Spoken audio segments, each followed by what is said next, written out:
نحمده ونصلي على رسوله الكريم أما بعد فأعوذ بالله من الشيطان الرجيم إن الدين عند الله الإسلام صدق الله العلي العظيم আল্লাহ রব্বুল আলামিন এই পৃথিবীতে আমাদেরকে সৃষ্টি করেছেন।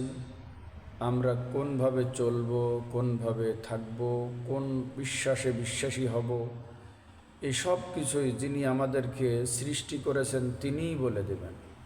তার বলা অনুযায়ী আমাদের চলা এটা কর্তব্য, এটা আমাদের দায়িত্ব। তো আল্লাহ তাআলা আমাদের জীবন বিধান হিসাবে ইসলাম ধর্মকে আমাদের জন্যে ধর্ম এবং জীবন বিধান হিসাবে দিয়েছেন।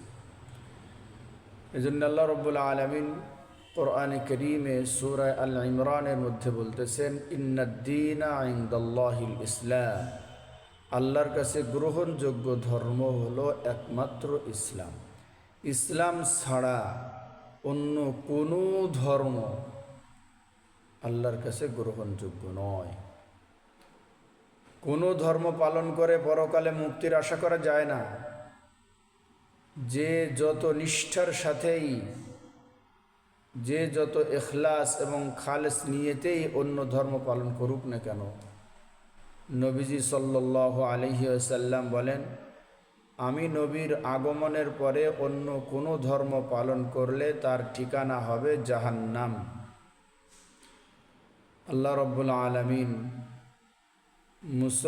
মুসলিম ধর্মের অনুসারী যারা, তাদের অবশ্যই মুক্তি দিবেন এবং অন্য ধর্মের অনুসারী যারা, তাদের অবশ্যই জাহান্নামে নিক্ষেপ করবেন।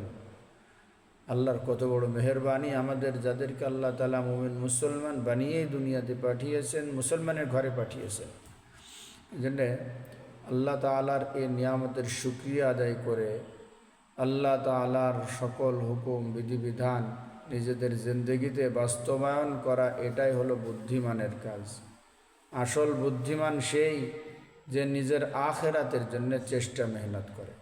আল্লাহ তাআলা আমাদের সকলকে আল্লাহর সব হুকুম, সব বিধিবিধান খুশি খুশি আল্লাহর বিধানের উপরে রাজি থেকে, সন্তুষ্ট থেকে মানার তৌফিক দান করেন। আমিন। ওয়া আখিরু দাওয়ানা আলহামদুলিল্লাহি রাব্বিল আলামিন।